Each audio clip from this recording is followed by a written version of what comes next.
예수의 십자가형, 역사상 가장 유명한 사형 집행이라고 할 수 있겠죠.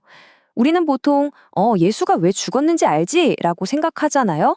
그런데 말이죠. 그를 죽음으로 몰고 간 그 공식적인 죄목 뒤에는요, 정말 놀랍도록 치밀하게 짜인 신학적 그리고 정치적인 계산이 숨어 있었습니다.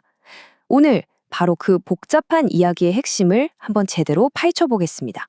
자, 그럼 이 질문부터 시작해 볼까요? 대체 예수를 십자가에 못 박게 만든 그 정확한 혐의, 그 죄목이 뭐였을까요? 이게 생각보다 훨씬 복잡합니다. 그냥 한 가지 이유가 아니에요. 여러 단계의 전략이 아주 교묘하게 얽혀 있거든요. 그리고 그 모든 것의 시작은 바로 성전에서 벌어진 한 사건이었습니다. 때는 예수의 생애 마지막 6월절이었습니다. 예수가 예루살렘 성전으로 향하는데요. 바로 이곳에서 그의 운명을 결정짓고 결국 체포로 이어지게 되는 바로 그 결정적인 사건이 터지고 맙니다. 복음서를 보면 이런 장면이 나오죠.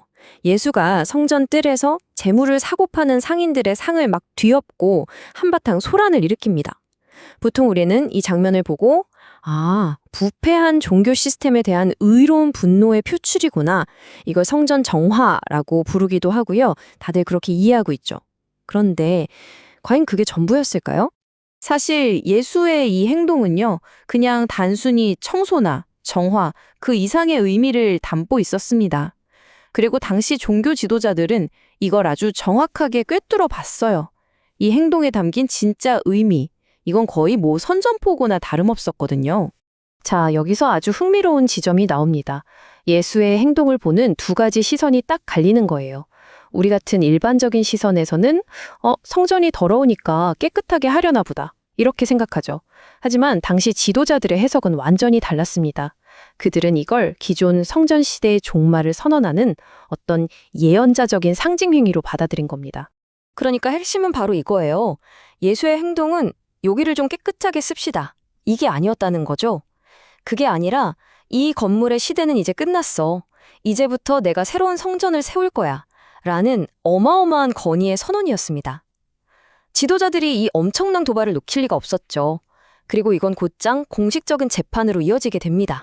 결국 예수는 체포되고요. 당대 유대 최고의 법정이었던 사내들인 공회 앞에 서게 됩니다. 그리고 여기서 그에게 두 가지 주요 혐의가 적용돼요. 자, 첫 번째 혐의는 성전을 허물고 사흘 만에 다시 짓겠다고 주장했다는 거고요. 두 번째는 스스로를 메시아, 즉 하나님의 아들이라고 주장했다는 혐의입니다. 이 두 가지가 바로 사내들인 재판의 핵심 쟁점이었어요. 근데 잠깐만요. 이걸 딱 들어보면 성전을 허문다는 거랑 내가 메시아다라는 주장이랑 이게 무슨 상관이지? 싶잖아요. 전혀 다른 얘기처럼 들리거든요. 과연 이 둘은 어떻게 연결되는 걸까요? 당시 대제사장은요, 이 둘을 하나로 깨는 결정적인 고리를 이미 알고 있었습니다. 사실 이 두 가지 혐의는요, 완전히 똑같은 질문을 그냥 표현만 다르게 한 거나 마찬가지였습니다. 그 연결고리가 뭐였냐고요? 바로 구약 성경에 나오는 한 예언이었어요. 그 비밀의 열쇠는 바로 나단의 예언이라는 곳에 있었습니다. 이게 뭐냐면 사무엘하 7장에 나오는 약속인데요. 앞으로 다윗의 후손, 그러니까 메시아가 나타나서 하나님의 성전을 건축할 거다. 그리고 바로 그 사람이 하나님의 아들이라고 불릴 거다라는 내용입니다. 자, 이 구절을 한번 보세요. 집을 건축할 것이다 라는 말 다음에 바로 나는 그에게 아버지가 되고 그는 내게 아들이 되리니 라는 말이 나오죠. 성전을 짓는 자가 곧 하나님의 아들이라는 게 명확하게 연결되어 있잖아요. 대제사장은 이 예언의 의미를 누구보다 잘 알고 있었던 겁니다. 네, 바로 그거예요. 그러니까 대제사장 머릿속에서는 네가 성전을 다시 짓겠다고 했냐? 이 질문이랑 네가 하나님의 아들, 메시아냐? 이 질문이 그냥 완전히 똑같은 질문이었던 겁니다. 첫 번째 질문으로 떠봤는데 답이 애매하니까 두 번째 질문으로 그냥 돌직구를 날려서 예수의 의도를 확인하려고 한 거죠. 그리고 예수가 이건 시인하자마자 그는 기다렸다는 듯이 판결을 내립니다. 죄목은 참람죄, 요즘 말로 하면 신성모독죄죠. 근데 여기서 정말 재밌는 포인트가 있어요. 대제사장이 생각한 신성모독의 핵심은요, 그냥 내가 메시아다라고 주장한 게 아니었습니다. 진짜 문제는 성전을 부수겠다고 위협한 거였어요. 왜냐하면 성전은 하나님의 이름이 머무는 곳이잖아요. 그러니까 성전을 파괴하겠다는 위협은 곧 하나님의 이름 자체를 직접 모독하는 행위가 됐던 겁니다. 자, 그런데 여기서 이야기가 또 한 번 크게 방향을 틉니다. 유대 지도자들이 자기들이 직접 신성 모독이다 판결까지 내려놓고 사형 집행은 자기들이 안 해요. 대신에 로마 총독이었던 본디오 빌라도에게 예수를 넘겨버립니다. 아니, 대체 왜 그랬을까요?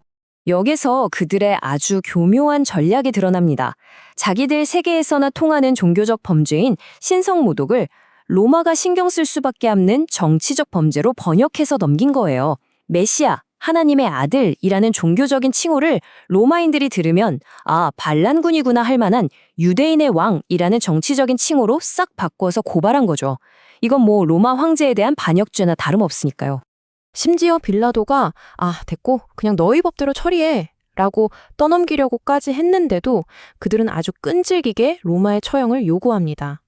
아니, 자기들 율법대로 돌로 쳐 죽이면 간단하잖아요. 왜 그랬을까요? 바로 여기에 그들의 최종 목표를 드러내는 정말 무서운 계산이 숨어 있었습니다.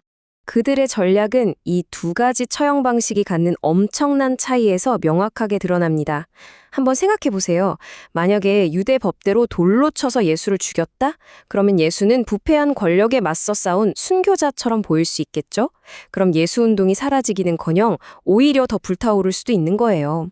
하지만 로마의 십자가형은 완전히 다른 아주 특별한 신학적 의미를 가지고 있었습니다.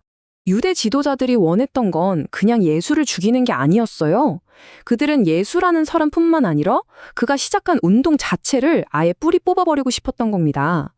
그리고 십자가형은 바로 그 목적을 위한 그야말로 완벽한 도구였죠. 바로 이 신명기 율법 구절이 그들 계획의 활용점정이었습니다. 나무에 달린 자는 하나님께 저주를 받았음이니라, 바로 이 구절이었어요. 그들은 이 율법을 이용해서 예수를 그냥 신성 모독죄로 죽이는 걸 넘어서서 하나님 자신에게 철저히 버림받고 저주받은 존재로 낙인 찍으려고 했던 겁니다. 그러니까 그들의 최종 목표는 이거였습니다. 십자가라는 가장 공개적이고 치욕적인 처형 방식을 통해서 모든 사람들에게 이렇게 선포하는 거였죠. 여러분, 보십시오. 저 자는 하나님이 보낸 메시아가 아니라 하나님께 저주받은 가짜 선지자입니다. 이렇게요. 이렇게 해서 그의 추종자들을 완전히 와해시키고 예수 운동에 그냥 완벽한 마침표를 찍으려고 했던 겁니다. 가장 치욕적이면서도 신학적으로 가장 파괴적인 방법, 바로 십자가형. 예수의 영향력을 영원히 제거하기 위해 짜였던 이 정교하고도 무서운 계획. 과연 역사 속에서 그들의 의도대로 성공했을까요? 그 결과는 우리 모두가 알고 있듯이 또 다른 거대한 이야기의 시작이 되었죠.